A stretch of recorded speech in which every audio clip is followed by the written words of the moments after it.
बिस्मिल्लाहिर्रहमानिर्रहीम अस्सलाम वालेकुम। तो कैसे हैं मेरे व्यूवर्स। आज मैं अपने व्यूवर्स के लिए बिल्कुल सही तरीका बता रही हूँ आपको शकरकंदी को पकाने का। तो बहुत से लोग इसको उबाल कर पकाते हैं, लेकिन उसमें हमारे न्यूट्रिएंट्स उसमें ज़ाया हो जाते हैं उबालने से।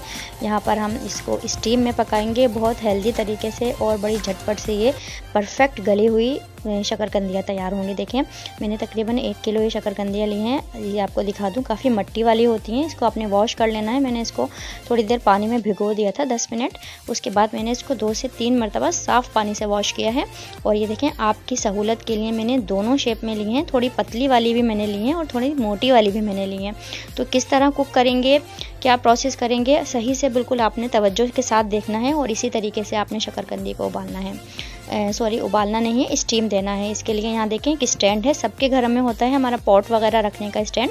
इसको मैंने एक पैन में रख लिया है। ये मेरा नॉन स्टिक पुराना पैन है, जिसको मैंने इसी पर्पज़ के लिए मैं हमेशा यूज़ करती हूँ शकरकंदी को स्टीम करने के लिए। तो कोई भी आप चीज़ इस तरीके से स्टीम कर सकते हैं। यहाँ पर शकरकंदी को देखें, मैंने 2 से 2.5 गिलास मैंने पानी डाल दिया है अपने पैन में। और फिर ये देखें, स्टैंड रख दिया है, जो जिसमें आप अपने सहूलत के हिसाब से आप देख सकते हैं, जो भी आपके पैन में परफेक्ट एडजस्ट हो जाए स्टैंड। यहाँ पर मैंने तमाम शकरकंदियों को रख दिया है। और आपको दिखा दूँ, देखिए कुछ पतली हैं आपकी सहूलत के लिए, कुछ मैंने मोटी ली हैं। तो हमने एक देखें, काफ़ी टाइम लग जाता है मोटी शकरकंदी को गलने में, तो इसमें हम इस तरीके से कट्स लगा देंगे। तो हमारी जो स्टीम में ये चूँकि गलेंगी, तो यहाँ तक इसमें स्टीम अच्छे तरीके से जाएगी। तो फिर ये इतना ज़्यादा टाइम नहीं लगेगा, बट हम इसको थोड़ा सा एक्स्ट्रा टाइम देंगे। वो आपने देखना है कि किस तरीके से हमारी पतली वाली जो है शकरकंदी है वो जल्दी हो जाएंगी, और ये थोड़ी सी मोटी है तो इसको हम थोड़ा सा एक्स्ट्रा टाइम देंगे। तो यहाँ पर देखें, मैंने गहरे कट्स लगा लिए हैं। अपनी जो नाइफ़ की नोक है, इसको अंदर तक मैंने इसको इंसर्ट किया है। और ये देखिए कितने अंदर तक मैंने गहरे कट्स लगा दिए हैं। तो स्टीम इसके अंदर तक भी जाएगी और इसको कुक करेगी। यहाँ पर मैं इसको ढक दूँगी। जो इसका कवर है, इसकी लिड पर मैं थोड़ा कपड़ा वगैरह, ताकि हमारी स्टीम जो है वो बाहर ना निकले। और यहाँ पर देखें आप, स्टीम जनरेट होना शुरू हो गई है। चूल्हे की आँच मैंने अभी तेज़ रखी हुई है, तकरीबन 4 से 5 मिनट मैंने तेज़ आँच रखी है, ताकि स्टीम जनरेट हो जाए। और अब मैं इस पर वेट रख दूंगी और 14 से 15 मिनट के लिए इसको दम वाली आंच पे पकाऊंगी। तो यहाँ पर हो गए हैं तकरीबन 14 मिनट, 13 से 14 मिनट हो गए हैं। और ये आप देखें, इस पर मैंने वेट रख दिया था। वेट आपने याद से रखना है, अभी इस पर आया नहीं है, क्लिप थोड़ा मिस हो गया है। यहाँ पर हम देख लेते हैं हालात अपनी शकरकंदी के। देखें, 13 से 14 मिनट बाद हमारी जो पतली वाली है ना, ये बहुत अच्छे से गल गई हैं। देखें, अच्छे तक पूरी इंसर्ट हो रही है मेरी जो नाइफ़ है, और ये काफ़ी सख्त मुझे फील हो रही है। अब मैंने क्या करना है, 13 से 14 मिनट बाद में ये तमाम हमारी परफेक्ट गली हुई हैं और बहुत बेहतरीन गल गई हैं। मतलब एक्स्ट्रा कुक भी नहीं हुई हैं, और बिल्कुल परफेक्ट गली हुई हमारी ये पतली वाली हो गई हैं। अब ये जो थोड़ी मोटी है, थोड़ी थिक हैं, इनको मैं दूंगी थोड़ा सा टाइम, तकरीबन 10 मिनट।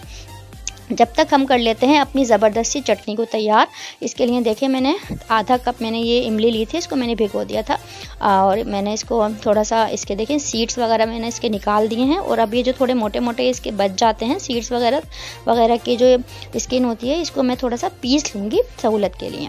यहाँ पर देखें, थोड़ा सा मैंने पीस लिया है इसको, और काफ़ी अच्छा सा ये थिक सा पेस्ट बन गया है हमारी इमली का। तो बड़ी ज़बरदस्त सी लगती है ये खाने में। ये ऑप्शनल है, आप चाहें तो ऐसे ही शकरकंदी को उबालकर चाट मसाला वगैरह डालकर खा सकते हैं। लेकिन मैं चटनी चूँकि बना रही थी, मेरा दिल चाह रहा, थोड़ी मुझे ड्राई लगती हैं शकरकंदियाँ, तो उसके लिए मैं एक खट्टी मीठी एक चटनी ख़ास तैयार करती हूँ हमारे यहाँ। इसके साथ शकरकंदी को सर्व किया जाता है, और आप ज़रूर ट्राई कीजिएगा इस तरीके से। तो बहुत मज़े की लगती हैं, थोड़ी ड्राई होती है ना, तो वो नहीं लगती हैं, और बहुत अच्छा टेस्ट आता है खट्टी मीठी चटनी के साथ हमारी परफेक्ट गली हुई चटनी का, जो कि हमने स्टीम में तैयार करी है। कोई हमने शकरकंदी को उबाला नहीं है, और कोई हमने उसको तेल वगैरह में कुछ दम नहीं दिया है। यहाँ पर देखें, मैंने आधा कप से थोड़ा सा कम मैंने चीनी डाल दी है, क्योंकि खट्टी मीठी चटनी तैयार हो रही है। और ये हैं सीक्रेट मसाले। देखें, 1 टेबल स्पून से थोड़ा आधा टेबल स्पून तक मैंने लिया है भुना कुटा हुआ ज़ीरा, इसको मैंने भून लिया था ज़ीरे को। थोड़ी सी लाल मिर्चें हैं, और काला नमक है, और ये है अदरक पाउडर। तो मैंने हाफ टी स्पून ले लिए हैं, आपने टेस्ट के हिसाब से डाल देना है। और मैंने इसमें सिर्फ काले नमक से ही नमक का टेस्ट दिया है। बड़ा मज़ेदार हमारी शकरकंदी को ये चटनी करने वाली है, और जब हम इसमें डिप करके खाएंगे तो आप यकीन करें मज़ा आ जाएगा आपको सर्दियों में स्टीम वाली शकरकंदी खाने का। तो थोड़ा सा कुक करेंगे हम अपनी इस चटनी को। खट्टी मीठी हमारी ज़बरदस्ती काले नमक और अदरक के पाउडर वाली जो चटनी है, ये होगी थोड़ी सी तैयार। मतलब इसको हमने ज़्यादा कुक नहीं करना है, कम कुक ही करेंगे, मतलब ये 3-4 मिनट तक हम इसको कुक करेंगे और ये ज़बरदस्त सी चटनी तैयार हो जाएगी। तो आपने देखना है। अब यहाँ देख लेते हैं हम मोटी वाली जो हमारी थिक शकरकंदियाँ थी इनके क्या हालात हैं।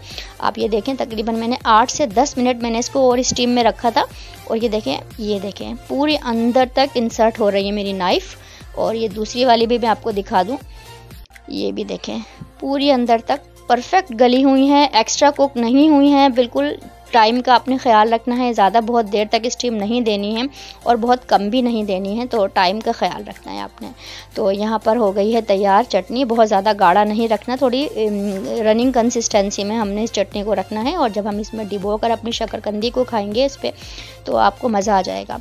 यहाँ पर देखें, इसके मैंने जो टॉप और बॉटम थे उसको मैंने कट उबालते वक्त स्टीम करते वक्त कट नहीं किया था, क्योंकि हमारी इसमें न्यूट्रिएंट होते हैं वो हमारे ज़ाया हो सकते हैं इस तरीके से। मैंने इसको स्टीम देने के बाद इसके टॉप और बॉटम को कट किया है, ताकि अंदर ही हमारे तमाम फ्लेवर्स हैं, कोई हमारे फ्लेवर्स ज़ाया नहीं हुए हैं उबालने से या कुछ भी स्टीम में पकाने से। तो उबालना तो आपने हरगिज़ नहीं है, स्टीम में पकाना है आपने। और बहुत हेल्दी तरीके से मैं आपको ये बता रही हूँ रेसिपी, हमारे यहाँ इसी तरीके से बनाई जाती है और हम इसको चटनी के साथ सर्व करते हैं। आप चाहें तो खाली चाट मसाले के साथ भी बड़ी मज़ेदार लगती है ये। तो देखें, टॉप और बॉटम मैंने इसको स्टीम देने के बाद कट किए हैं।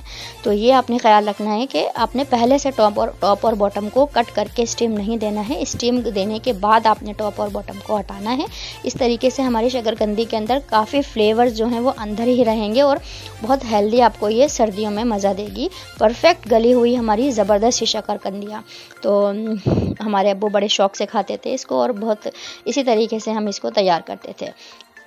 तो यहाँ पर देखिए, मैं आपको दिखा दूँ कितनी परफेक्ट गली हुई हैं ये, कोई एक्स्ट्रा कुक नहीं हुई हैं या बिल्कुल एक्स्ट्रा गिर रही हों, इस तरह से नहीं है। देखें, ये सबसे थिक वाली है आपके सामने, मैं इसको कट कर रही हूँ। ये देखें, कोई बिल्कुल ज़्यादा नहीं है और बहुत सॉफ्ट है, मुंह में जाते ही घुलने वाली हैं। और जब आप इस पर चटनी का ज़बरदस्त आप इसको चटनी के साथ सर्व करते हैं तो बहुत मज़े की लगती है। तो काफ़ी ज़्यादा टाइम नहीं लगता है, थोड़े से ही वक्त में ही चटनी तैयार हो जाती है। और अगर आप इसके साथ सर्व करते हैं तो यकीनन खाने वाला आपसे ज़रूर पूछेगा कि इस ज़बरदस्त सी शकरकंदी को आपने किस तरीके से कुक किया है, क्योंकि अक्सर लोग इसको उबाल के बना रहे होते हैं। तो यहाँ पर देखें, चटनी हमारी सज गई हैं शकरकंदियाँ और अब हम इसको सर्व करने के लिए बच्चों को मैं देने जा रही हूँ। तो आपने ये आखिरी के सीन ज़रूर देखने हैं कि इस तरह इस चटनी को हमने सर्व करना है। और अगर आपके यहाँ कोई इसको खाता भी नहीं है तो आप इस तरीके से आप उसको चटनी के साथ सर्व करके देंगे तो इंशाल्लाह वो बहुत पसंद करेंगे खाना। तो व्यूवर्स, अगर आपने मेरे चैनल को अभी तक सब्सक्राइब नहीं किया है तो प्लीज़ सब्सक्राइब माई चैनल, क्योंकि मेरे चैनल से मिलने वाली हैं आपको शानदार रेसिपीज़। अल्लाह हाफिज़।